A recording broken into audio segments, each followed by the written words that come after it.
জাকির নায়েকের বক্তব্যের মাধ্যমে সারা পৃথিবীতে একজন নাই দুইজন নাই লক্ষ লক্ষ বিধর্মী ইসলাম গ্রহণ করেছে আলহামদুলিল্লাহ।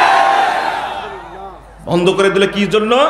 পৃথিবীতে কথা বলে ডক্টর মুসলিউদ্দিন, পৃথিবীতে কথা বলে আব্দুর রাজ্জাক বিন ইউসুফ, পৃথিবীতে কথা বলে শহীদুল্লাহ খান মাদানী, পৃথিবীতে কথা বলে ডক্টর আহমদুল্লাহ ত্রিশালী, পৃথিবীতে কথা বলে আকরামুজ্জামান, পৃথিবীতে কথা বলে আকরামুজ্জামান আব্দুল সালাম, মতিউর রহমান মাদানী কথা বলে।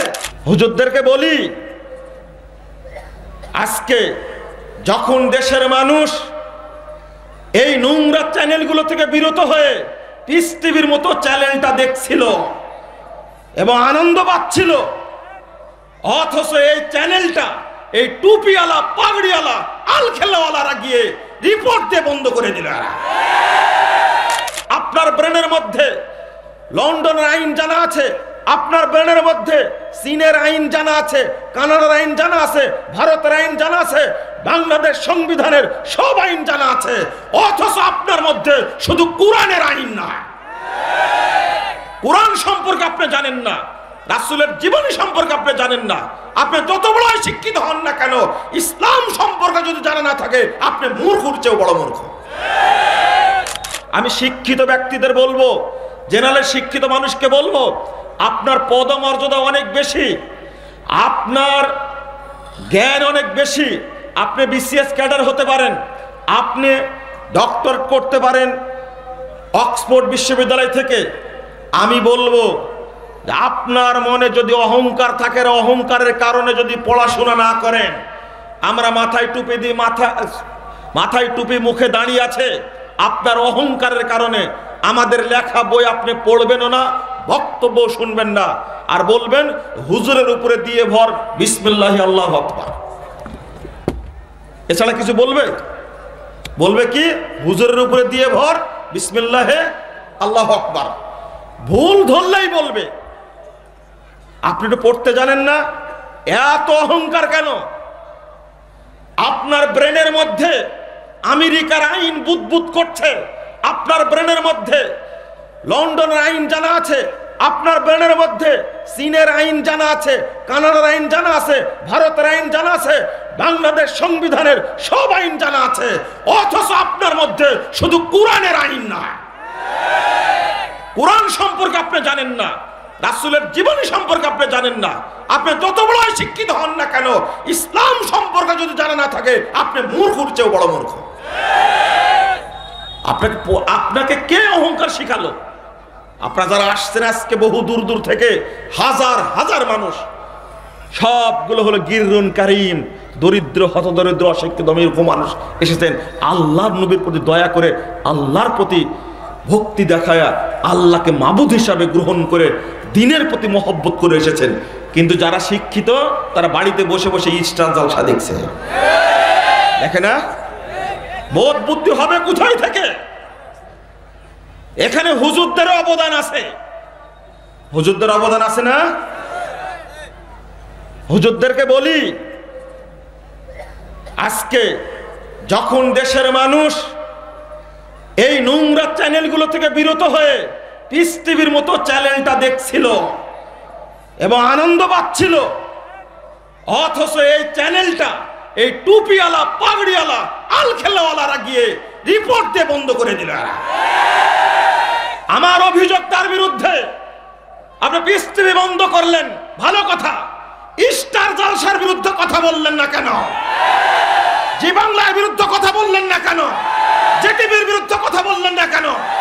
ভারতীয় চ্যানেলগুলো খুলে দিয়েছে, নগ্ন মহিলার নাচ দেখে এদেশের তরুণ তরুণী, যুবক যুবতী, ছাত্র ছাত্রী, নারী পুরুষ একাকার হয়ে জেনার রাজ্য তৈরি হয়েছে। তোমার চোখে পড়ল না? তুমি টুপির অপমাননা করেছ, আলেম নামের কলঙ্ক, পাগড়ির দুর্নাম করেছ, ইসলামের দুর্নাম করেছ। জাকির নায়েকের বক্তব্যের মাধ্যমে সারা পৃথিবীতে একজন নাই দুইজন নাই লক্ষ লক্ষ বিধর্মী ইসলাম গ্রহণ করেছে আলহামদুলিল্লাহ। বন্ধ করে দিলে কি জন্য? ওরা নাকি জঙ্গিবাদ ছড়ায়। আরে বেটা, পিস টিভি জঙ্গিবাদ ছড়ায় মানে? পিস টিভিতে কথা বলে কে? পিস টিভিতে কথা বলে ডক্টর মুসলিউদ্দিন, পিস টিভিতে কথা বলে আব্দুর রাজ্জাক বিন ইউসুফ, পিস টিভিতে কথা বলে শহীদুল্লাহ খান মাদানী, পিস টিভিতে কথা বলে ডক্টর আহমদুল্লাহ ত্রিশালী, পিস টিভিতে কথা বলে আকরামুজ্জামান, পিস টিভিতে কথা বলে আকরামুজ্জামান আব্দুল সালাম, মতিউর রহমান মাদানী কথা বলে। এই দেশের যারা বিজ্ঞ আহলে হাদিস উলামায়ে কেরাম তারাই পিস টিভিতে কথা বলে, উন্মুক্ত ঘুরছে, পিস টিভিতে জঙ্গিবাদ ছড়ানো হয়। তোমার এটা মিথ্যাচার, মিথ্যাচার, মিথ্যাচার। তুমি চিনো না আহলে হাদিসরা এই দেশে সর্বপ্রথম যখন 2003 সালে, 98 সালে, 99 সালে জঙ্গিবাদের আনাগোনা দেখা যায়, তখন আহলে হাদিসরাই প্রথমে জঙ্গিবাদের বিরুদ্ধে খড়গ হস্ত দমন করার চেষ্টা করেছে। তখন কোনো হুজুর মুখ খুলেনি, সাংবাদিকরা মুখ খুলেনি, আহলে হাদিসরাই বুঝছিল এদেশে রক্ষক তারাই, তারাই জঙ্গিবাদের বিরুদ্ধে প্রথম কথা বলেছে। আমি মুজাফফরকে তুমি আমার উপরে জঙ্গিবাদের অভিযোগ চালাও, আমি প্রশাসনকে বলি, গোয়েন্দা ভাইদেরকে বলি, দেশের মানুষকে বলি, তদন্ত করে দেখুন। 2015 সালের 2005 সালের 15 ডিসেম্বর তারিখে একটা প্রতিযোগিতা অনুষ্ঠিত হয়েছিল, ছাড়া হয়েছিল অনেক আগেই। সেখানে 1300 প্রবন্ধ জমা হয়েছিল, 1300 প্রবন্ধ জমা হয়েছিল। বইটা আমার হাতে আছে এখনো। 1300 প্রবন্ধের মধ্যে আহলে হাদিসের বাচ্চা এই মুজাফফর বিন মুহসিনের প্রবন্ধটি প্রথম স্থান অধিকার করেছিল।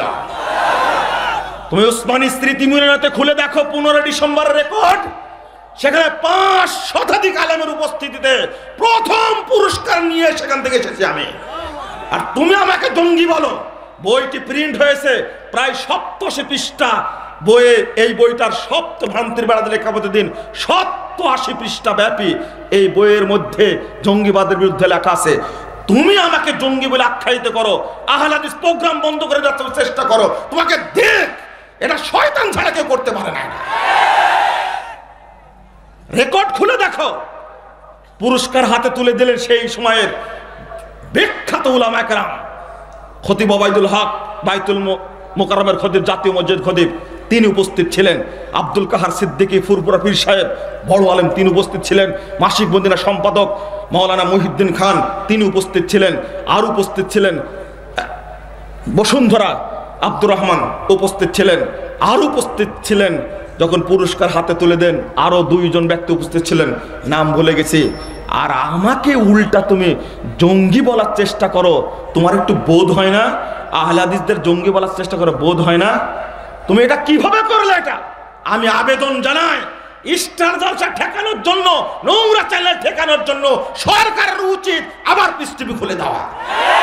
আমি প্রধানমন্ত্রীর কাছে আবেদন করে গেলাম, এই সম্মেলন থেকে আবেদন করছি, খুলে দেন পিস টিভি। ইনশাআল্লাহ এই দেশে ধর্ষণ বন্ধ হবে, ইনশাআল্লাহ। ইনশাআল্লাহ এই দেশে দুর্নীতি বন্ধ হবে, ইনশাআল্লাহ। দুর্নীতির বিরুদ্ধে অনেকগুলো বক্তব্য রয়েছে।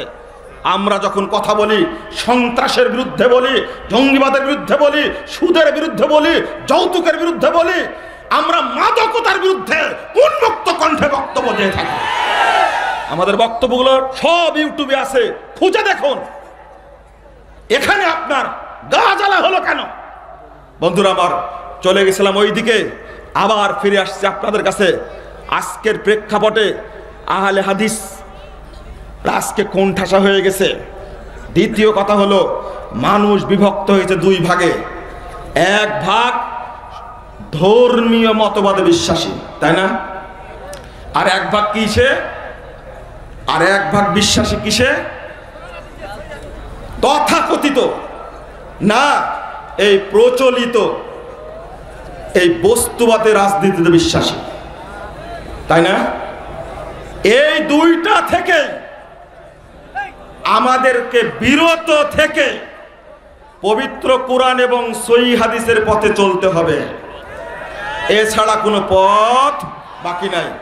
আমি আর বেশি সময় নেব না, যারা আদায় করবা তোমরা ভাই রেডি থাকো। আমি বলছিলাম যেটা, এই 2টা থেকে বিরত থেকে আমাদেরকে হক পথে ফিরে আসতে হবে। ধর্মের নামে প্রচলিত যে সমস্ত মতবাদ, এটা ইসলাম সাপোর্ট করে না। অনুরূপভাবে আল্লাহর কাছে একমাত্র মনোনীত দিন হলো কি? ইসলাম। আল্লাহ বলে দিয়েছেন সূরা আল ইমরান 19 নম্বর আয়াত, ইন্নাদ দীনা ইনদাল্লাহিল ইসলাম, আল্লাহর নিকটে মনোনীত দিন হলো কি? ইসলাম। অতএব কোন মুসলিম, কোন ব্যক্তি কখনোই কোন মতবাদের সাথে আপোষ করতে পারে না। একটু বুঝতে হবে আপনাদেরকে, একটু সংক্ষেপে বুঝতে হবে। আপনারা ধর্মীয় মতবাদগুলো বুঝেন, কিন্তু এই পাশ্চাত্যের মতবাদগুলো আমরা বুঝি না। আমরা জাতীয়তাবাদ বুঝি না, আমরা ধর্মনিরপেক্ষতাবাদ সেকুলারিজম বুঝি না, আমরা সাম্যবাদ কমিউনিজম বুঝি না, কার্ল মার্কসের আদর্শ বুঝি না, মাও সেতুংয়ের আদর্শ বুঝি না, চার হালেকের আদর্শ বুঝি না। অথচ প্রত্যেকটা ধর্মের উদ্দেশ্য ছিল একটা, এই মতবাদের উদ্দেশ্য হলো আল্লাহ থেকে মুখ ফিরিয়ে নেওয়া। কার্ল মার্কস বলেই দিয়েছে, it is not religion that creates man but man who creates religion. It is the aphim, the idea of God must be destroyed. নাউযুবিল্লাহ। কার্ল মার্কস বলছেন যে ধর্ম মানুষ তৈরি করেছে। আস্তাগফিরুল্লাহ। ধর্ম কার পক্ষ থেকে এসেছে? ইট ইজ দ্য আফিম, এটা হলো আফিম। The idea of God must be destroyed. অতএব মানুষের যে ধারণা আছে আল্লাহর প্রতি, এই মানুষের ধারণাকে বের করে ফেলতে হবে। বলুন নাউযুবিল্লাহ। বের করা যাবে? প্রথম বাক্য কি বলি? তারই ছাত্র এঙ্গেলস বলছে, the first word of religion is lie to faith of Allah. আল্লাহর প্রতি বিশ্বাস, ধর্মের এই প্রথম বাক্যটি মিথ্যা কথা। আমরা বলি না আমানতু বিল্লাহ, প্রথম বলি না? তার ছাত্র বলছে এই প্রথম কথাটাই হলো মিথ্যা কথা। এটাকে গ্রহণ করতে পারবে? কোন মুসলমান গ্রহণ করতে পারবে? পাশ্চাত্য ফতোয়া দিল আর গ্রহণ করে ফেললাম। Religion should not be allowed come into politics, it is merely matter between man and God. অর্থাৎ ধর্ম কখনো রাজনীতিতে যেতে পারে না, অর্থনীতিতে যেতে পারে না, ধর্ম কখনো যেতে পারে না সমাজনীতিতে। এটা চার দেওয়ালের মধ্যে মসজিদ আর মন্দিরে থাকবে, এ কথা ঠিক? অসম্ভব। মুহাম্মদ সাল্লাল্লাহু আলাইহি সাল্লাম যেমন, মুহাম্মদুর রাসূলুল্লাহ সাল্লাল্লাহু আলাইহি সাল্লাম যেমন মসজিদের শ্রেষ্ঠ ইমাম ছিলেন, তেমনি তিনি ছিলেন রাষ্ট্রনায়ক। পৃথিবীর ইতিহাসে সর্বশ্রেষ্ঠ অর্থনীতিবিদ যিনি, তিনি হলেন মুহাম্মদুর রাসূলুল্লাহ সাল্লাল্লাহু আলাইহি সাল্লাম। পৃথিবীর ইতিহাসে সর্বশ্রেষ্ঠ রাষ্ট্রবিজ্ঞানী তিনি হলেন মুহাম্মদুর রাসূলুল্লাহ সাল্লাল্লাহু আলাইহি সাল্লাম। মুহাম্মদ সাল্লাল্লাহু আলাইহি সাল্লাম ব্যতীত কখনো পৃথিবীতে শান্তি আনা সম্ভব নয়। এ কথা আমার নয়, 1942 সালে বলেছেন George Bernard Shaw, I believe man like Muhammad like to assume the dictatorship of modern world, he would success in solving his problem in way that would be. তিনি বলছেন, আমি বিশ্বাস করি যদি আজকের বর্তমান বিশ্বের দায়িত্ব মুহাম্মাদের মতো কোনো ব্যক্তি গ্রহণ করে, সারা পৃথিবীতে যত দুর্নীতি অনাচার আছে, রক্তের হোলি খেলা আছে, সবগুলোকে দূর করে দিয়ে সুখ এবং শান্তির বন্যা বয়ে দিতে পারবে। ওই জায়গাতে আত্মসমর্পণ করতে হবে। মুহাম্মদুর রাসূলুল্লাহ সাল্লাল্লাহু আলাইহি সাল্লামের সেই আদর্শের দাওয়াতই আমরা মানুষের সামনে উপস্থাপন করি। মুহাম্মদ সাল্লাল্লাহু আলাইহি সাল্লাম যেমন সমাজ গড়েছিলেন, ওই রকম শান্তিপূর্ণ সমাজ আমরা গড়তে চাই, মানুষকে দাওয়াত দিতে চাই। সেই দিকেই আজকের প্রেক্ষাপটে শেষ কথা হলো আপনাদের প্রতি, তরুণ ভাইদের প্রতি আবেদন, আজকে আপনাদের প্রতি আবেদন, যদি আহলে হাদিস ভাইরা আজকে ঐক্যবদ্ধ জীবন যাপন করতেন, বিচ্ছিন্ন না থাকতেন, তাহলে আহলে হাদিসদের কাছকে এদেশে ছাগলের 3 নম্বর বাচ্চা মনে করা হতো না। শুধু অনৈক্যের কারণে এই অবস্থা। ব্রিটিশ বিরোধী আন্দোলনের সময় ঐক্য ছিল, আহলে হাদিসরা ঐক্যবদ্ধভাবে ব্রিটিশদেরকে দেশ থেকে তাড়িয়েছে। আজকে কেন তারা বিচ্ছিন্ন? ওই সময় মাজার পূজারী, কবর পূজারীরা বসে বসে মাজারে বসে বসে নজর নেওয়াজ খেয়েছে আর ব্রিটিশদের পক্ষে ফতোয়া দিয়েছে। অক্ষান্তরে আহলে হাদিস উলামায়ে কেরাম আলহামদুলিল্লাহ ব্রিটিশদের বিরুদ্ধে সংগ্রাম করে দেশকে স্বাধীন করেছে। অতএব আমি আবেদন জানাবো, আবারও ঐক্যবদ্ধ প্ল্যাটফর্মে আসতে হবে। সেটা হলো ডক্টর ইকবাল বলেছিলেন, বাতানে শুয়াব কাবাইল কো তুড়ো, রুসুমে খুন কে সালাসিল কো তুড়ো, এহি দিনে মুকাম এহি ফতেহ বাব, কে দুনিয়া মে তাওহীদ হবে হিজাব। তিনি বলছেন, যত দলীয় বিভক্তি আছে ভেঙ্গে চুরমার করে দাও, যত রসম রেওয়াজ রয়েছে সবগুলো চূর্ণ বিচূর্ণ করে দাও। এই দিক নেমু কামে হি ফাতে বাপ, এটাই হলো দিনের নির্দেশ। এখানে রয়েছে বিজয় দরজা, কে দুনিয়া মে তাওহীদ ও বেহিজাব। দেখবে পৃথিবীর বুকে তাওহীদের পতাকা পথ পথ করে উঠতে শুরু করেছে। বন্ধুরা আমার, আপনাদের প্রতি অনুরোধ থাকবে, আপনারা মুরব্বীরা তরুণদেরকে পরামর্শ দিবেন, আর তরুণরা মাঠে কাজ করবে। সারা দেশে নির্ভেজাল তাওহীদের দাওয়াত পৌঁছে দিতে হবে। এই দায়িত্ব আপনাদের। আর ভবিষ্যতে যেন আমাদের উপরে সেই কালো অধ্যায় না আসে, যেখান থেকে আমাদের উপরে নির্যাতন করা হবে। আল্লাহ তুমি আমাদেরকে কবুল করো, আল্লাহুম্মা আমিন। আল্লাহ এ দেশের মানুষকে তুমি নির্ভেজাল তাওহীদের জন্য কবুল করো, আল্লাহুম্মা আমিন। আল্লাহ তুমি তরুণদেরকে তুমি ইসলামের পথের জন্য কবুল করো, আমিন।